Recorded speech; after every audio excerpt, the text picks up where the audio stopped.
Let's begin with this past paper question. A polling agency recently surveyed 1,000 adults who were selected at random, this is important, from a large city and asked each of the adults, are you satisfied with the quality of air in the city?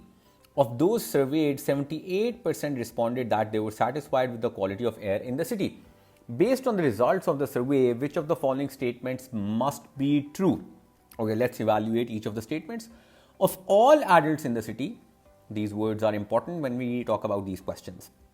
Of all adults in the city, 78% are satisfied with the quality of air in the city. No, this statement is not true. Why do we say that? Now, the fact that 78% of the 1,000 adults who were surveyed responded that they were satisfied with the air quality in the city does not mean that the exact same percentage of all adults would respond in the same way. You can't say that. That is why it is wrong. Please remember these things. Now, this is simple logic. This is something that you need to understand. Let's have a look at the second statement. If another 1,000 adults selected at random from the city were surveyed, 78% of them would report that they are satisfied with the quality of air in the city. Again, the answer is no. You cannot be certain that exactly 78% would respond the same way. Now, why do we say that? Because random samples, even when they are of the same size, are not necessarily identical. This is something that you need to understand. So the answer could be like, if we survey another 1,000 adults, 70% might say that they are satisfied, 50% might say, 80% might say, 90% might say that they are satisfied. So the results can't be identical. You are not certain. That's why this is wrong. Let's have a look at the third statement. If 1,000 adults selected at random from a different city were surveyed, 78% of them would report that they are satisfied with the quality of air in the city. This is also no. This statement we are not certain that this statement is true. Why? Because of the same reason that statement 2 was not true. Results from different samples can vary. The variation may be even bigger for this sample since it would be selected from a different city. Therefore, none of the statements must be true. This is a very typical question. That's why I've started with this. The answer is option choice A. Next question. A random sample of 35 four-door passenger vehicles had a mean gas mileage in miles per gallon of 25.9. The estimate had a margin of error of 2.6 miles per gallon at a 98% confidence level. Of the following, which is the most plausible value for the true mean gas mileage of all four-door passenger vehicles? Please pause the video and read the question again if you want. I want to talk about margin of error and the confidence level in this question. So, questions about margin of error appear very rarely on the test, but when they do, the margin of error will always be given. So, you don't need to calculate them yourself. See, the margin of error is given to us, the confidence level is also given to us. So, you don't need to calculate these. However, what exactly is the margin of error? This basically answers the uncertainty inherent to sampling. This is the right word to be associated with margin of error. Now, what do I mean by that? So, can you be 100% sure that the true mean gas mileage is 25.9? It will always be 25.9? No, we cannot be 100% sure. So, this basically helps us identify the uncertainty in our answer. So, the first thing that you do is you find out the range. Now, what exactly is the range? So, whenever margin of error is given to us, we can establish a range around the estimate by adding and subtracting the margin of error. So, you see, this is our mean gas mileage, that is 25.9, but it has a margin of error of 2.6. That means plus minus 2.6 will give us the range. Let me calculate the range and then take it further. So, we have 23.3 and on the higher end we have 26.9, 7.9, 28.5. This is the range that we have. Now, what does this range tell us? This is basically telling us that we are 98% confident that our true mean gas mileage lies within this range. See, so we have the uncertainty now. We have answered that. We cannot be 100% sure. Obviously, there will be some margin of error, but we are 98% confident that our true mean gas mileage lies within this range. I cannot give you an exact answer. If you ever come across words like exact in these questions, close your eyes and eliminate that option. That's like very simple, that's straightforward. So our true mean gas mileage can be 24, 25, 26, 26.5, 27 till 28.5. And there will only be one option choice within this range. Let's evaluate the option choices. You see, only option choice A falls within this range. So that's our answer. So that's what you need to understand. Let's have a look at another similar question. A random sample of international flights in 2013 showed that 79% of the flights arrived within 15 minutes of their scheduled arrival time. And this estimate had a margin of error of 3% at a 95% confidence level. Which of the following conclusions is best?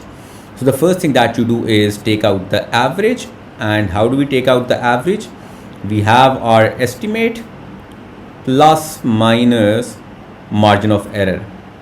Plus minus margin of error. So what's our estimate here in this question? That 79% of the flights arrive within 15 minutes of their scheduled arrival time. So this is 79% plus minus margin of error, that is 3%. So what's the range that we are looking at? We are basically looking at 76 to 82%.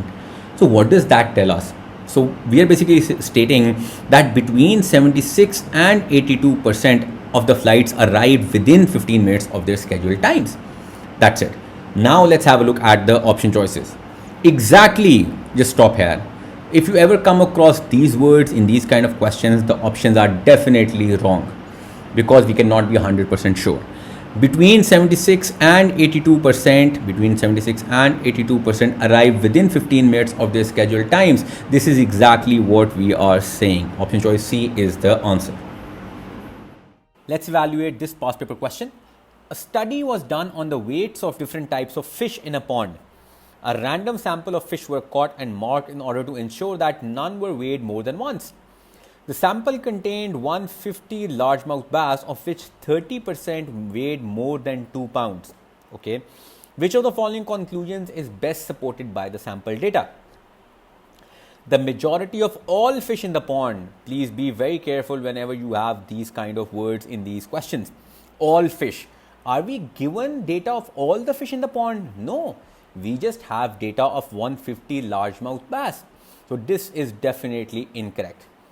The average weight of all fish in the pond is approximately 2 pounds. Again, we don't have enough data to say that this is correct. So this option can also be eliminated. Approximately 30% of all fish in the pond weigh more than 2 pounds. Again, this is also incorrect for the same reason. Approximately 30% of all largemouth bass in the pond weigh more than 2 pounds. Yes, this is correct because we have data of 150 largemouth bass only. Option choice B is the right answer. Next question. The members of a city council wanted to assess the opinions of all city residents about converting an open field into a dog park. The council surveyed a sample of 500 city residents who own dogs. Okay, this is interesting. The survey showed that the majority of those sampled were in favor of the dog park. That was inevitable. Which of the following is true about the city council's survey? Well, without even looking at the option choices, you can say that this survey is biased. Now, why do I say that? The members of the city council wanted to assess opinions of all city residents. Now, to gather an unbiased sample, the council should have used random sampling to select subjects from all city residents and not only dog owners. The given survey introduced a sampling bias because the 500 city residents that the council surveyed were all dog owners. This sample is not representative of all the city residents. That's something you need to identify. Now let's have a look at option choice A.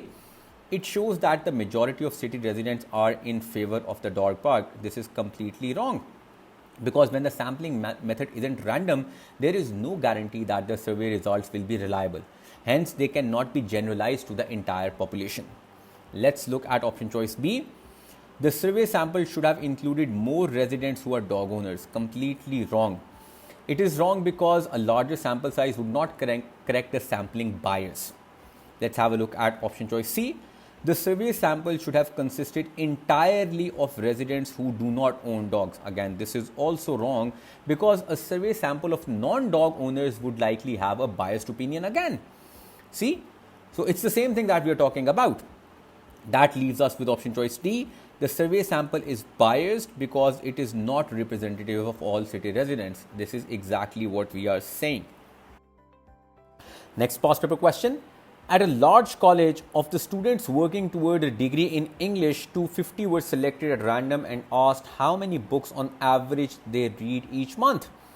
So we are basically talking about students who are working towards a degree in English, and 250 were selected. The results of this survey can best be generalized to which of the following populations? All students at the same large college. This is definitely wrong because we are only talking about those students who are working towards an English major. Any sample of 250 students at the same large college, this is also wrong because you've got multiple grades in a college and we are only talking about those students who are working towards an English major. All students working towards a degree in English at any college. No, this statement was fine till this point, but after that this is wrong. In different colleges you might get different results, so you cannot apply this data to any other college. All students working towards a degree in English at the same large college. Yes, this is a generalization that we can make from the data that's given to us. The answer is D.